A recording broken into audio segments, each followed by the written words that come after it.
Hello students, welcome to the class.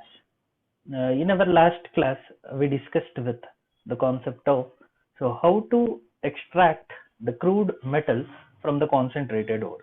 That is how to isolate the metal from the concentrated ore. We have seen the two steps which is employed to achieve this process is that first the metal present in the concentrated ore is converted into its oxide form, so either by calcination or roasting, and with a selection of a suitable reducing agent to reduce the metal oxide to metal. So there are various other methods are also available. So with respect to syllabus, we have discussed these two important steps, how to isolate the metal from the crude ore, that is the concentrated ore. Now we'll extend the concept by understanding the thermodynamic principle, so which is very much helpful to decide how a reducing agent can be used for the extractions or isolation. So we'll consider with the concept.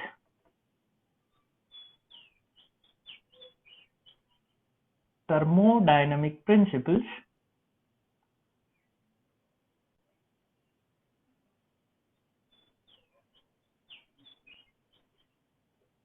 involved in metallurgy.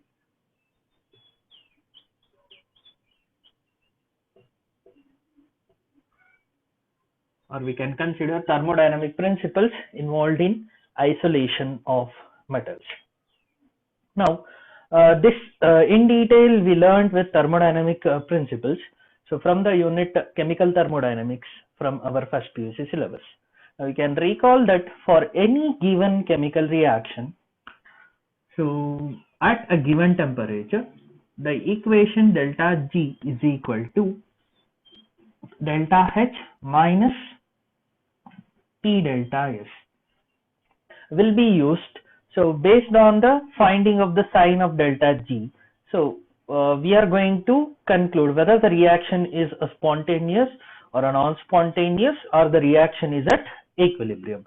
Now with spontaneous condition as a major important thing, we'll try to discuss this equation now. So from the Gibbs-Helmholtz equation, delta G is equal to delta H minus T delta S.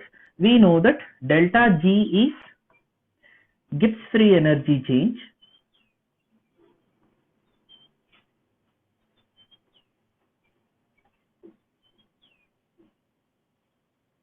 delta H is enthalpy change,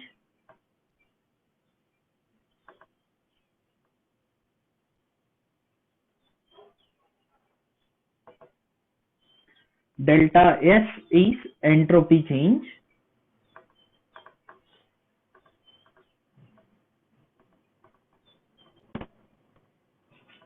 and T is temperature. Now at a given temperature, so by observing with the delta H, delta S, the overall sign of the delta G is coming as negative, then we are predicting the reaction as a spontaneous chemical process.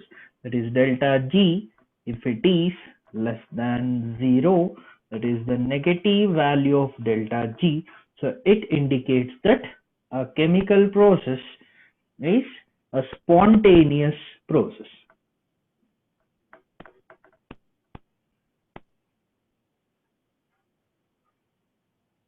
With delta G less than 0, so the reaction explains it is a spontaneous process. Now this is one very important thermodynamic conclusion, so related to the chemical principles. Now one more equation explains based on attaining the equilibrium or by relating the concentration for the forward and reverse reaction. So the same delta G, which is given as minus RT ln Kc, so that is ln for natural logarithm, Kc for equilibrium constant. By knowing the forward reaction and the reverse reaction concentrations of the reactants and products, so Kc value is calculated. Now by converting the natural logarithm, so the equation can be written as delta G is equal to minus 2.303 RT and from the natural logarithm, so it is converted into base 10 by multiplying by 2.303 Kc.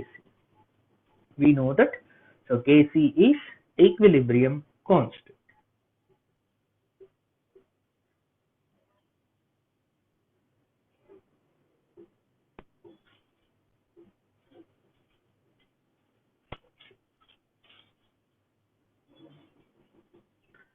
Again, if you observe this equation, the condition of spontaneity is same. That is, if delta G naught or delta G is coming as negative value. So this is under any given condition. So at equilibrium, we know that, so delta G is given as delta G naught because delta G will be 0 for the reaction. So at equilibrium condition. So after attaining equilibrium, delta G is taken as 0. So we are relating the standard Gibbs free energy change under this condition. So which is the condition of significance is same again. So if delta G naught is coming as negative, that is less than 0. So we are going to indicate the condition of spontaneity here also. Now to observe the delta G naught as a negative value, that is less than 0, the observed Kc, if we consider, the equilibrium constant should be a positive value. That means the product concentration is more with respect to reactant concentration, then only the equilibrium concentration Kc will be greater. So that is a positive value. So that shows that, so if the Kc is a positive value, then the positive value multiplied with the negative value in the equation, so will give the overall sign for delta G naught as negative. Hence, the reaction will be spontaneous again. Now, these are the two equations, so which we can understand to understand the major feasibility aspect of a chemical process or the spontaneous nature of a chemical process. Now, by understanding this, so we'll draw two important conclusions. So related to the reduction of metal, we'll try to observe the two important interpretations. We'll try to observe the two important ones. Now, if we observe the first one, so we know that for a spontaneous process, delta G is less than 0. So then the reaction is said to be a spontaneous process. Now for this spontaneous nature of the chemical process, so we'll relate with the Gibbs-Helmholtz equation what we have understood earlier. So by relating to entropy change, so we'll discuss the aspect now. We know that it is delta G is given as delta H minus T delta S. Suppose if a chemical change is proceeded with delta S as a positive value, that is entropy increases in a system.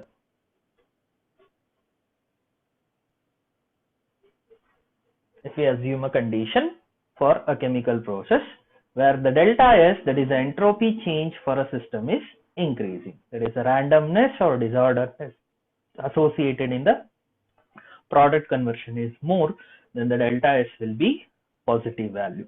So this implies that the T delta S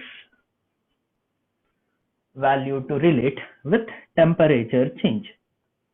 Now, if you increase the temperature now, as delta S is a positive value, so we can expect the overall T delta S value increases. With increase in temperature, overall T delta S value increases. Now you relate in the condition of the equation now. So with increase in T delta S value, so delta H will be less than T delta S, or we can say it as T delta S value will be greater than the delta H value upon increasing the temperature. With increase in temperature, the value of delta H is less when compared to value of T delta S. Now, if the value of T delta S is more, in the equation if you observe, the more T delta S value will give the delta G as a negative value. Hence, delta G for the overall process with increasing temperature. As T delta S value increases, this negative value is more, hence the overall sign obtained for delta G will be negative, then the process will be spontaneous. Hope this is clear, don't get confused. So relate with simple thermodynamic parameters. We are relating with one condition. So for a chemical change, if delta S is positive, to such a process, increase in temperature, so will make the overall T delta S value to increase. Under such condition, so delta H value will be lesser than T delta S value. Hence, negative value is more in the equation. Hence, if you consider the value simplification, the delta G obtained for such a process as an overall delta G related for the reaction will be always negative. So such a process is a feasible process or a spontaneous process. Now this is the first conclusion we can draw as an important thing related with thermodynamic principles of metallurgy. Now we'll consider what exactly happens in metallurgy during the isolation of metal. So that is by using reducing agent. We'll try to consider as second important information. Now the second important conclusion, we can relate what exactly happens. Now we can think, so what we have analyzed earlier. So for example, if you take any metal oxide, where the metal present in the ore, concentrated ore, so it's converted into its oxide form. By using some reducing agent, we'll try to relate Y moles of coke is used as reducing agent. So it is X moles of metal gets reduced in the process and Y moles of CO gets oxidized in the process. So that means, so whatever the Y moles of coke or carbon what we used, so it is the reducing agent.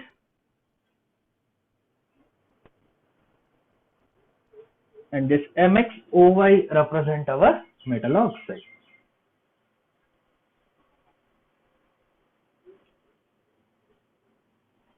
MXOY represent the metal oxide. Now, if you observe this, so what exactly is happening in this equation if we take, so metal oxide present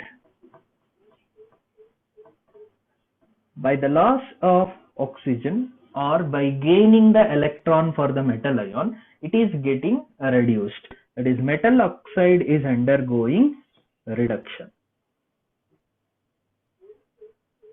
Metal oxide, it is undergoing reduction. It is MXOY, so it is undergoing reduction to give the metal. Whereas the reducing agent,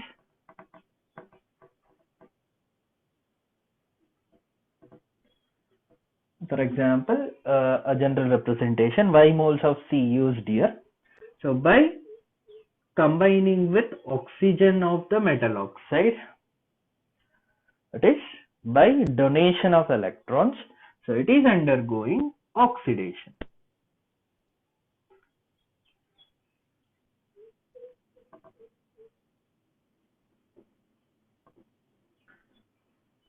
Now, what exactly happening in the reduction of metal oxide to metal is that reducing agent is undergoing oxidation, whereas the metal oxide undergoes a reduction. Now this will be a two separate process. We can call it as half reactions. Now together this is a redox reaction now.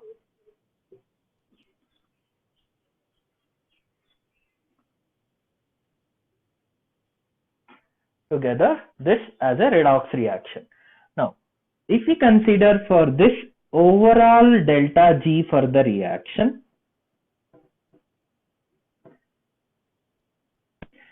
if the overall delta G, by considering the reduction and oxidation reduction together, that is a redox reaction together, for the obtained overall reaction delta G, if it is negative, so then we can say that reduction is possible.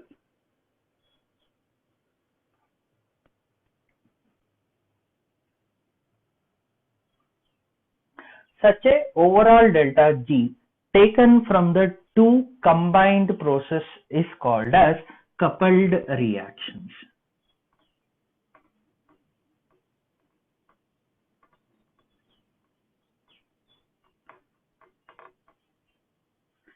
That is oxidation of reducing agent and reduction of metal oxide together is taken as a coupled reaction. So for this coupled reaction, the overall delta G, if it is coming as a negative value, so then the reduction is feasible and the reduction reaction is going to be a spontaneous process. That means we can use the respective reducing agent to reduce the metal oxide. Suppose if the value is coming as positive, then the feasibility is not there, it is a non-spontaneous process. Such a reducing agent cannot be used. Now, such understanding we are explaining with the applications explained from Ellingham. So, Ellingham diagrams as an important topic. So, to identify the suitable reducing agent, we'll try to relate. Again, the conclusion of second important point is simple. It is if the overall delta G for the coupled reaction by taking the oxidation of reducing agent and reduction of the metal, if it is coming as negative, then only the spontaneity of the process will be there. Metal oxide will be reduced to its corresponding metal. Now we'll try to observe the importance of Ellingham diagram. Now we'll try to understand how exactly this suitable reducing agent is identified. So it is through Ellingham diagrams.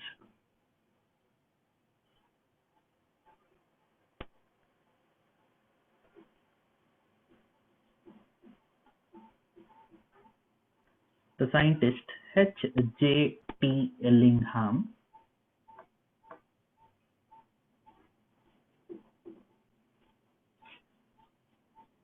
he observed the variation of delta G naught versus temperature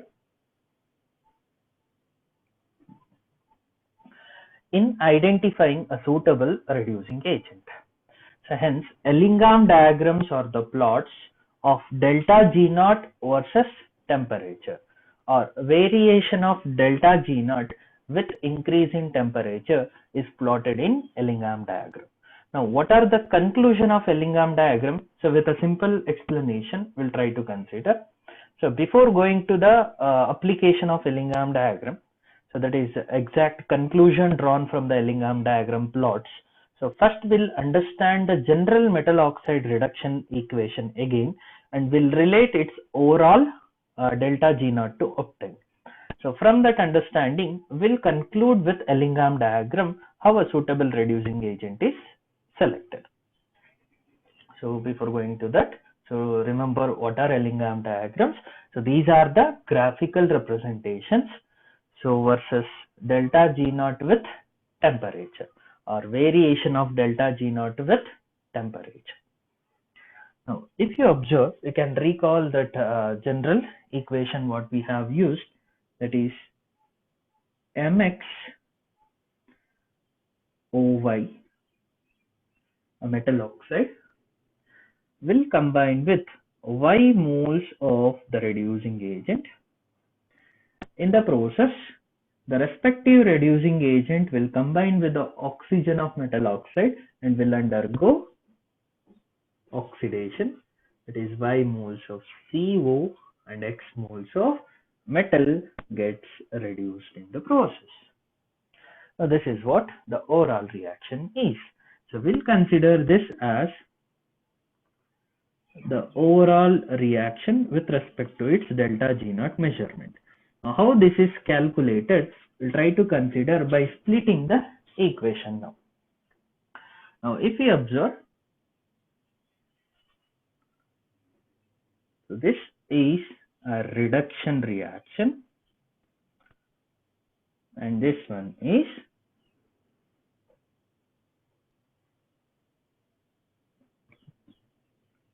oxidation reaction.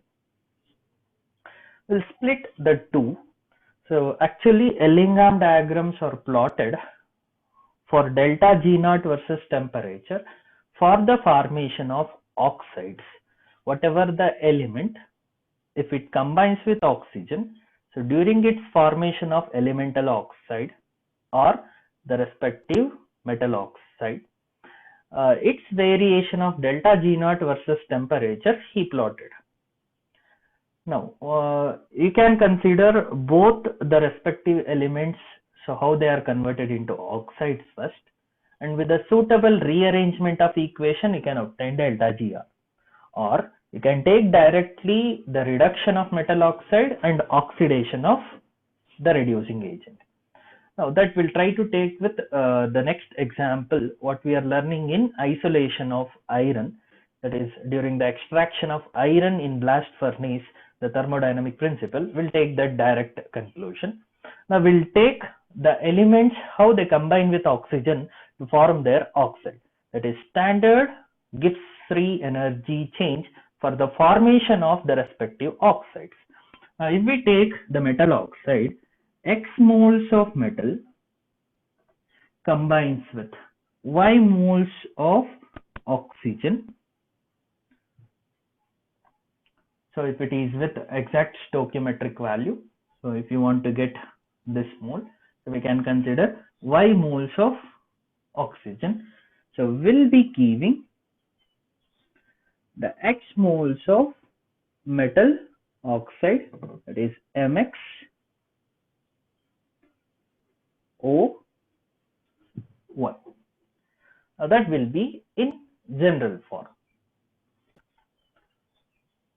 Or you can consider, instead of this Y moles, if there is only 1 mole of oxygen, here you are getting the respective carbon monoxide formed. So you can also taken for 1 mole of the reducing agent, how much it is utilized. In that case, so you can consider Y, half mole of oxygen will produces 1 mole of oxygen in the formation of metal oxide. It is MXO you can take. So if it is in the final equation form, so that you can mention it as MXO with 1 mole of coke. I have written Y moles. Now instead of that, you consider 1 mole now. So we'll be reducing X moles of metal and 1 mole of carbon monoxide is formed now. Instead of Y, it is just assumed with 1 mole to obtain. Now we'll consider this process as standard enthalpy, that is standard Gibbs free energy change for the formation of, it is metal to metal oxide. So we'll consider metal to become metal oxide. Now this we'll call it as equation A. So metal oxide formation. Similarly, we'll consider the oxide formation with reducing agent now. It is C plus half O2 gives rise to Cu. We'll call this as the standard Gibbs free energy for the formation of the coke to carbon monoxide. It is C to Cu.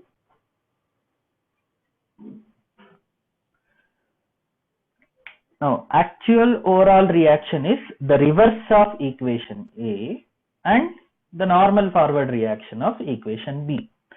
So, B minus A, if we do, we'll get this overall reaction. So, hence, we'll assume that is equation B minus equation A. So, if we consider this equation B minus equation A, equation B as such, it is coke. So if we consider this reaction as a reverse, O2, O2 on either side will be cancelled. So we'll be getting, so MXO on the reactant side now, it is MXO plus C gives rise to XM plus Cu. That means this reaction is obtained, so by making equation B minus equation A. Suppose if you are not writing this and if you are writing in the reverse form, mxo gives rise to xm plus of O2. In that case, equation A plus equation B, if you do, we will get the overall delta G.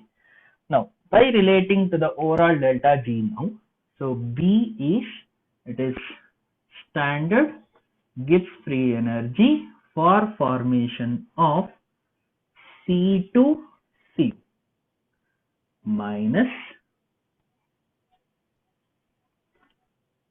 equation A, that is standard Gibbs free energy for formation of, it is metal to metal oxide. Now this overall delta G, if it is coming as negative for this coupled reaction, then only reduction is possible. So that kind of interpretations are possible, so by understanding the Ellingham diagram. So hope this information is clear. Now actual process of this overall reaction is, so MXO to reduce as XM, that is equation A in reverse form. Then equation B is the oxidation of reducing agent. So but Ellingham diagrams are plotted for formation of elemental oxides or respective metal oxides or non-metal oxides, how they combine with oxygen. Hence I have taken both the equation with formation of their oxides and with the arrangement, that is with B minus A, how this overall reaction is obtained I have shown. Now, this is how we can see with the Ellingham diagram interpretation by observing the plots to select a suitable reducing agent. We'll try to observe that now in the next observation. Now we'll recall the concept again. So Ellingham diagrams are the graphical representations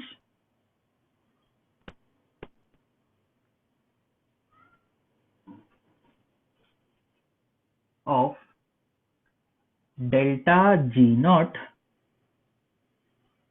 versus temperature for formation of metal oxides.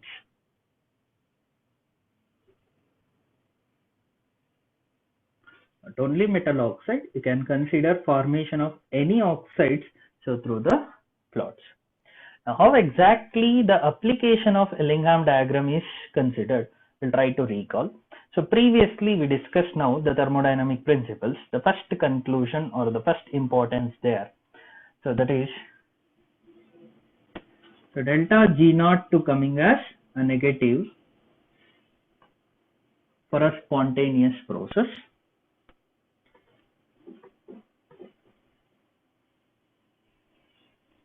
If delta S is negative, that is positive,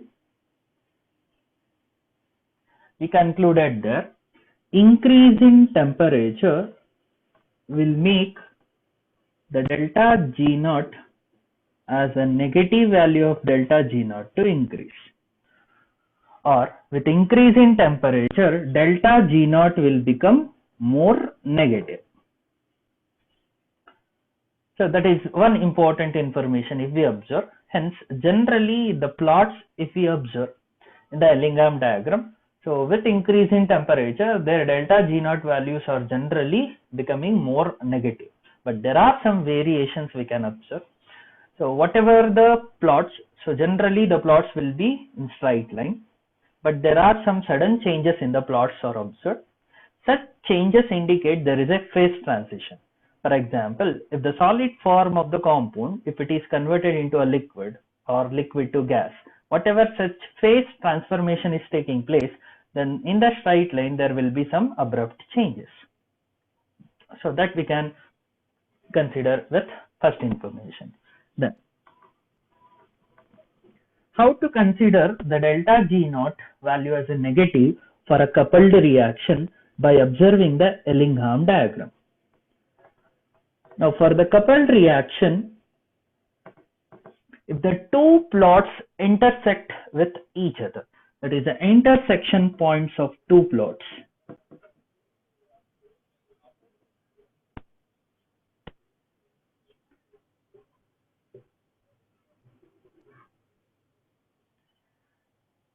the two elements in their formation to their respective oxide. So if their plots intersect, at that intersection point, the delta G naught for the overall reaction will be negative.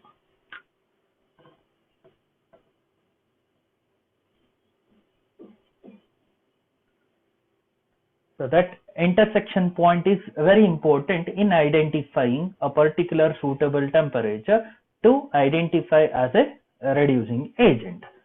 So by observing that, so the difference after intersection can also be considered.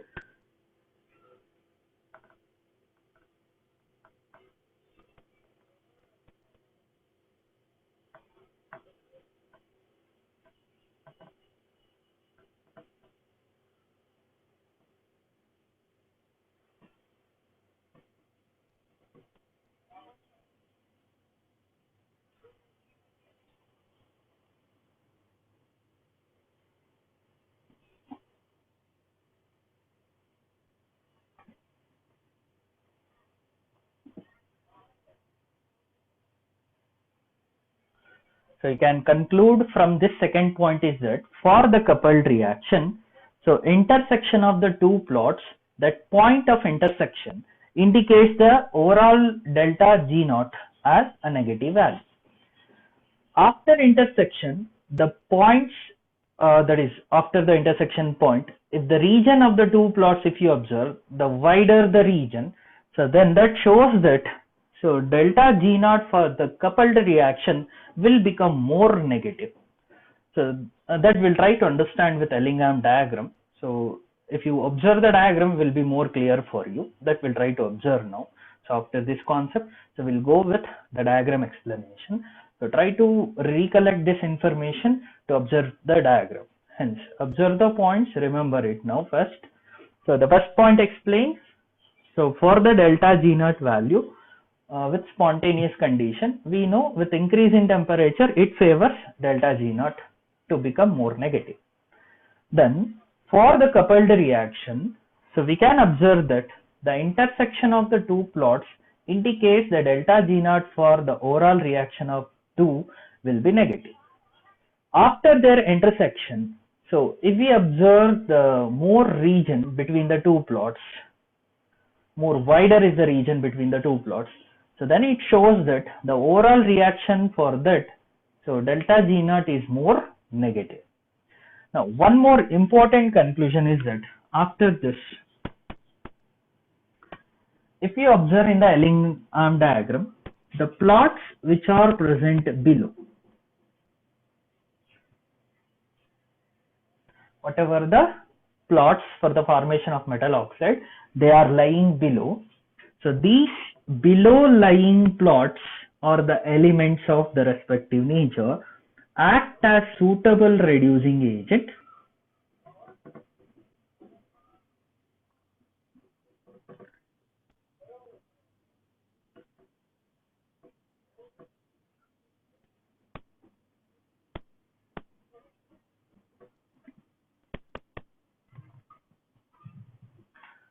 Now the main important conclusion we observe from the Ellingham plot is that those plots which are lying below, they act as a suitable reducing agent for reducing the metals present above. Now that will be the major conclusion point. So if you can recall this with the help of a reduction of iron, so we'll try to discuss that with the plots now.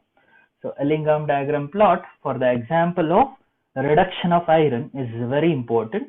So by using coke and carbon monoxide, that is carbon and carbon monoxide, which is a suitable reducing agent, we'll try to understand with that example.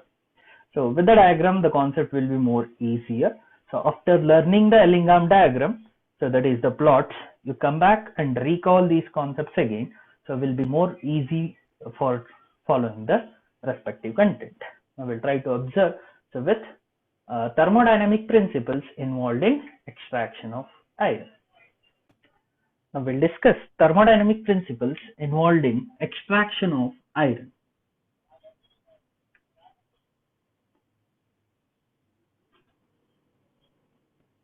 to understand the thermodynamic principle and the Ellingham diagram concept, we'll take with this example. So we have in the syllabus the isolation of iron, aluminium, copper, zinc in detail to learn. So we'll focus with the first one. After learning the thermodynamic principle, we'll understand the extraction of iron with blast furnace method in detail. So before going to that, so in this class we'll complete the thermodynamic principles associated with extraction of iron. Now, if you observe iron oxide, that is FeO, we'll consider coke as a suitable reducing agent.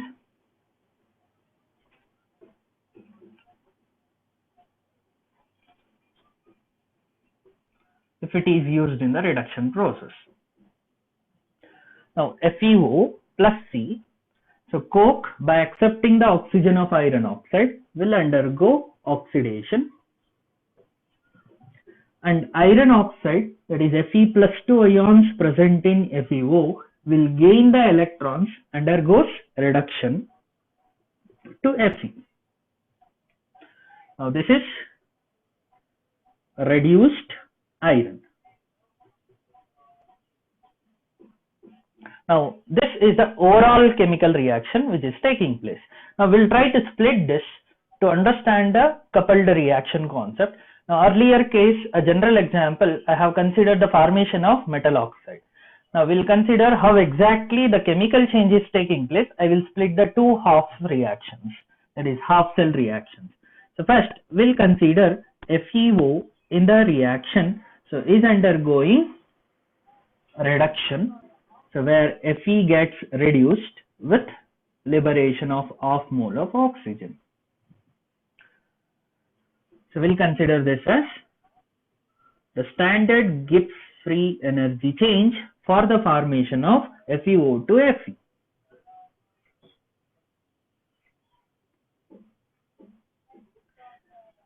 Then we'll consider for the reducing agent, that is coke will combine with the oxygen donated by the iron oxide, or by combining with oxygen of iron oxide, it undergoes oxidation to give carbon monoxide. So we'll consider this as the standard Gibbs free energy change for the formation of C2CO. Now by observing both, so the coupled reaction to obtain this, so it is delta G, it is for the overall reaction, the standard Gibbs free energy change is given as we have taken the reduction of metal oxide and the oxidation of reducing agent simultaneously. So we'll add both. It is the standard Gibbs free energy change for the formation of FeO to Fe plus the standard Gibbs free energy change for the formation of coke to carbon monoxide. Suppose if we take this for the formation of FeO in a reverse way, so then the equation B minus equation A has to be used, what we have used in the earlier cases. Now by using this, if the overall delta G naught is coming as negative, then only the reduction is possible with coke. If it is not, so we cannot observe coke as a suitable reducing agent. This we can understand with the Ellingham diagram conclusion. With the plots, we'll try to observe that. Now it is observed from the Ellingham diagram that coke acts as a suitable reducing agent for reducing the iron, so above 1073 Kelvin.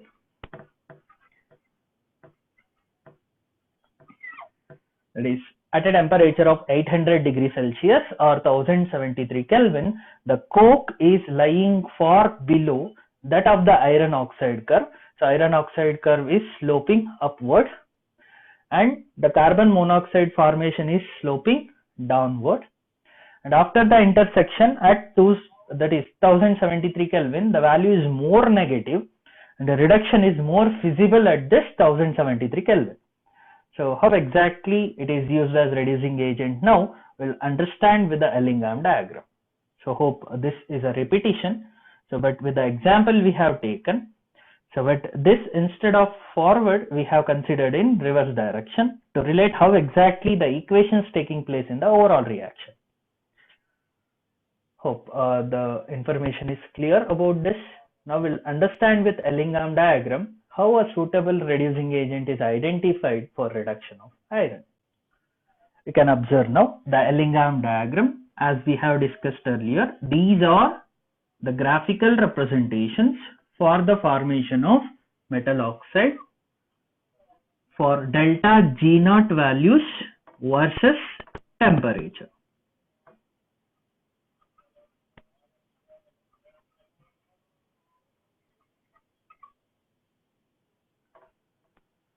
We are taking the delta G0 value on the y coordinate, the temperature on the x coordinate.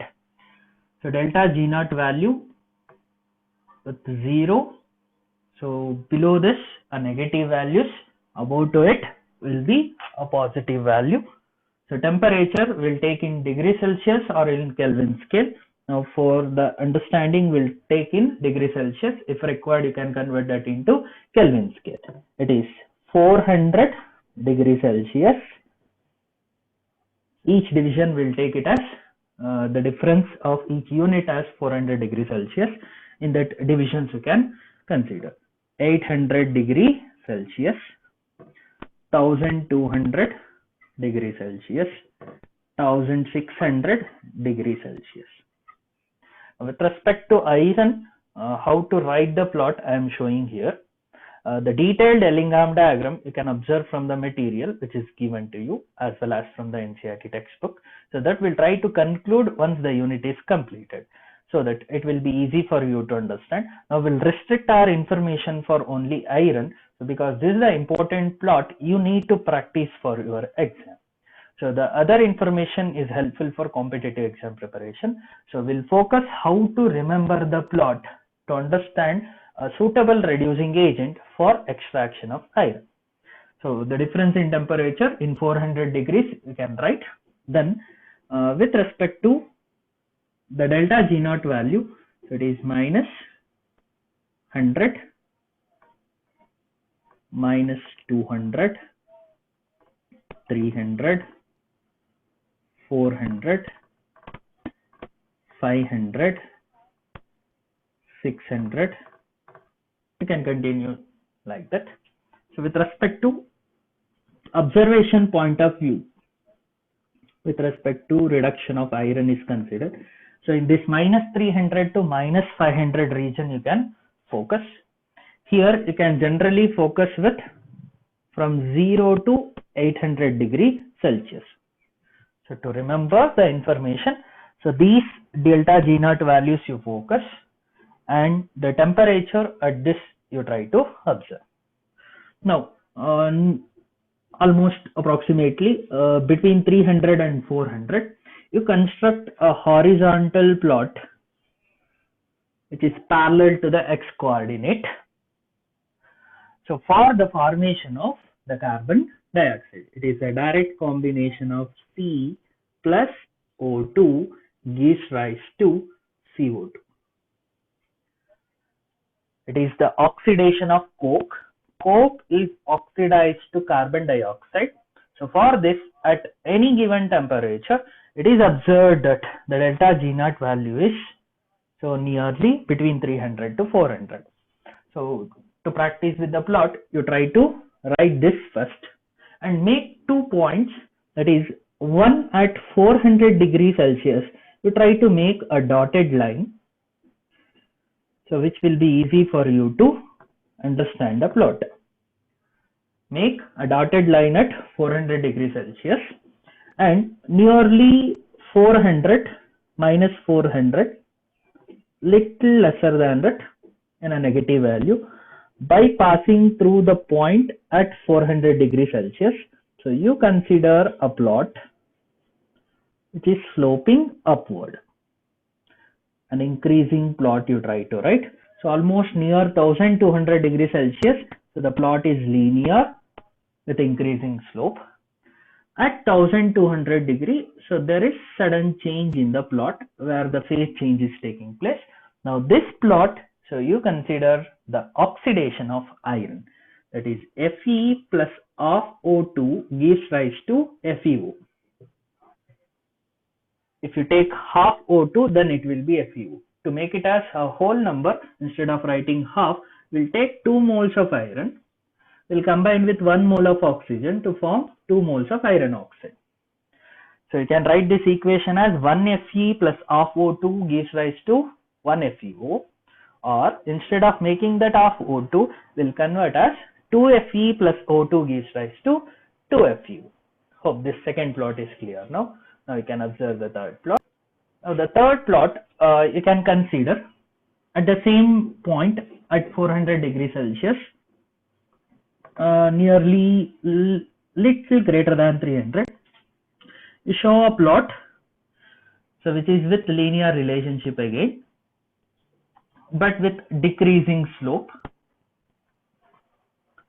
At the same point 400 degrees Celsius, there is a plot with decreasing slope. You consider the oxidation of coke again, but in this case the oxidation of coke is not giving carbon dioxide, it is carbon monoxide. Hence it is 2C plus O2 gives rise to 2CO. You can observe this plot is the oxidation of coke. This plot is also oxidation of coke, but it is coke to carbon dioxide. Here it is coke oxidation to carbon monoxide. That is the difference. And this is our major important element which we are understanding. So actually we want iron oxide to reduce as iron by using a suitable reducing agent. To understand this, so first we are constructing the plot and will signify the plot with information from Ellingham diagram. So these are the 3 main plots what you need to write first in a simple way to remember. So I prefer this is the way which will be easy for you to remember. So a horizontal plot for coke oxidation to carbon dioxide, an increasing slope nearly till 1200 degrees Celsius, a slight change at 1200 degree, the linear relationship. So for the oxidation of iron to iron oxide, at the same temperature of 400 degrees Celsius, there is a plot with decreasing slope, that is coke getting oxidized to carbon monoxide. Now you observe one more plot. So there you try to make one more dotted line at 800 degrees Celsius. For the iron oxide plot, you try to make a dotted line at 800 degrees Celsius. So this temperature is very, very important to understand now. Till this temperature, you can show a plot which is below that of iron oxide curve with a linear relationship.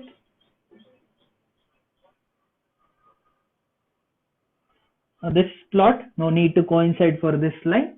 So it is lying below of iron oxide line. There is a plot lying below that of iron oxide line. So at 800 degrees Celsius, this plot is crossing the iron oxide line. Observe clearly. You write a linear plot, a straight line. So in my writing, it's little curved. So when you're writing, you try to write in a linear form. So till 800 degree, the plot should be below that of iron oxide. Whereas at 800 degree, the plot is crossing the iron oxide line. And this is the oxidation of carbon monoxide to carbon dioxide. Now to balance the equation, for 1 mole, it is 2 moles of carbon monoxide undergoes oxidation to give 2 moles of carbon dioxide. Now you can observe from the plot. So these are the 4 plots you need to write. So to understand and to explain, so how the reduction, a suitable reducing agent for reducing the iron is selected. At 400 degree, 3 plots, one is horizontal, one is decreasing slope, one is increasing slope. That is coke to carbon dioxide, coke to carbon monoxide, then iron to iron oxide. And at 800 degree, so there is a plot with linear relationship, that is oxidation of carbon monoxide lying below to iron oxide. At 800 degree, it is crossing the iron oxide line and going above. Now, before explaining this, we'll try to conclude the Ellingham concepts again. That is the recollection of conclusion points of Ellingham diagram. From Ellingham diagram, the intersection points for any two plots. Now, for example, if you take these two plots, the intersection is at 800 degrees Celsius. If you take these two plots, the intersection is at 400. These two plots, again, intersection is 400. Like that, any two plots you try to observe and their intersection point you try to indicate. Where the two plots meet, that intersection point indicates the delta G naught for the overall reaction is negative. The delta G naught for overall reaction will be negative. After intersection, the region of gap is more between the two plots. Then with increase in temperature, the overall delta G naught becomes more negative. Then the visibility increases for the reduction. Then the third important conclusion, any plot or any metal or element present below can reduce the metal above. That means those metals or elements lying below can only act as suitable reducing agent for above. That means here this coke oxidation to carbon monoxide acts as a suitable reducing agent for all these at this temperature. Because at this temperature, this plot is lying below that of all. Hence, all these three can be reduced by using this. For example, if you take this horizontal plot, this coke of oxidation to carbon dioxide can act as a reducing agent for only these two, but not for this. That is, carbon monoxide cannot be reduced to carbon by using coke as a reducing agent. So it is in turn a reverse takes place. Similarly, if you consider between these three, iron, if you take, iron can reduce the carbon monoxide from carbon dioxide. That is, carbon dioxide is reduced to carbon monoxide by using iron. But iron cannot reduce the carbon dioxide to coke. That is what the process is. So, whatever the plot lying below can be taken as a suitable reducing agent for above metals. These are the conclusion. Now, the major understanding point for iron. So, the most important question about the iron asked is, from the plot is that, so coke and carbon monoxide, coke and carbon monoxide. So which will be the suitable reducing agent for reducing the iron? That they will ask. Now you try to observe this temperature, that is 800 degrees Celsius. So whatever the other writing I am doing now, it is just to give the importance weightage for explanation. So you write the plot and remember these points. Don't write all these points, so that you write it as explanation. So give importance to understand now. At 800 degrees Celsius or 1073 Kelvin. Remember the temperature. 800 degrees Celsius or 1073 Kelvin. Below to this, above to this is our explanation points. It is below 1073 Kelvin,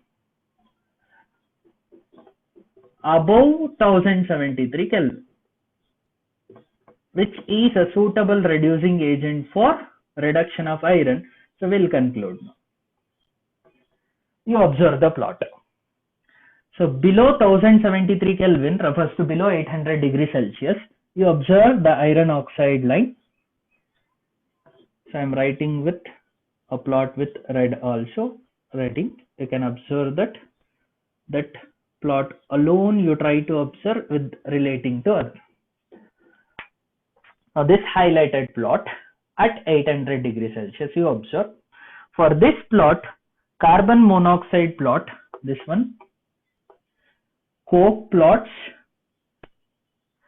all are lying below that of 800 degrees Celsius. Below 800, all are present below that of this, but till 400 degrees Celsius. But you observe at 400, these two plots, that is, this is coke plot, this is also the coke. These two are lying above to iron oxide, but carbon monoxide plot at all temperatures below 1073 Kelvin, at any given temperature if you take below 1073 Kelvin, so this carbon monoxide plot is lying that of below to iron oxide, and CO is a better and most suitable reducing agent, so below 1073 Kelvin.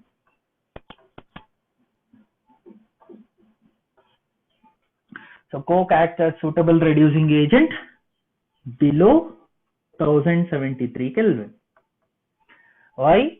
Because at all the temperature below 1073 Kelvin, carbon monoxide curve or the plot of carbon monoxide is lying below that of iron oxide. Hence, it is a suitable reducing agent to reduce the iron oxide. Now, if you treat carbon monoxide at any temperature below to this, you can observe that reduction takes place. But coke cannot act as suitable reducing agent at all these temperatures. Maybe at 400 to 800 it may act, but below 400 it cannot. And CO is the most suitable reducing agent to reduce the iron oxide to iron at below 1073 Kelvin. Now you think above 1073 what is happening? Now carbon monoxide is going above to iron oxide. It is crossing the iron oxide line. Above 1073 Kelvin, that is at 800 degrees Celsius, CO line is crossing the iron oxide line. Hence iron can reduce CO, but CO cannot reduce iron. Hence carbon monoxide cannot act as suitable reducing agent. So if you observe after this, coke lines, coke oxidation line to carbon dioxide or coke oxidation to carbon monoxide. Observe any of the plot. After 1073 Kelvin, these plots are lying below to iron oxide. Hence, at any given higher temperature, after 1073 Kelvin, coke is the suitable reducing agent. Hence, so it is CO acts as a suitable reducing agent, that is coke is above,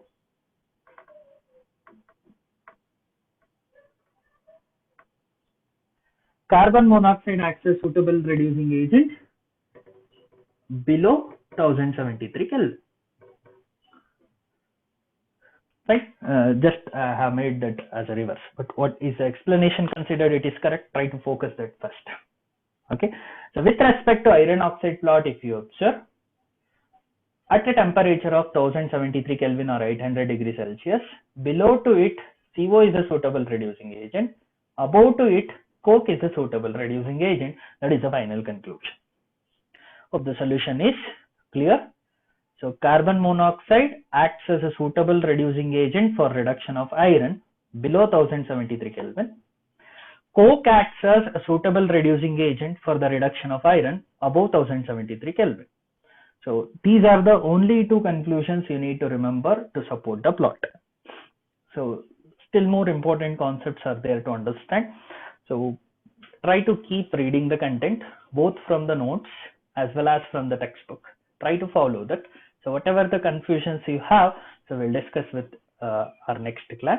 So if this concept is very much clear, so then the extraction concepts and all will be more easy. This is the major understanding point as a conclusion of Ellingham diagram and thermodynamic principle, what we need to remember. With this, we'll stop for today's class. So in our next class, we'll continue with the extraction of iron with the blast furnace method.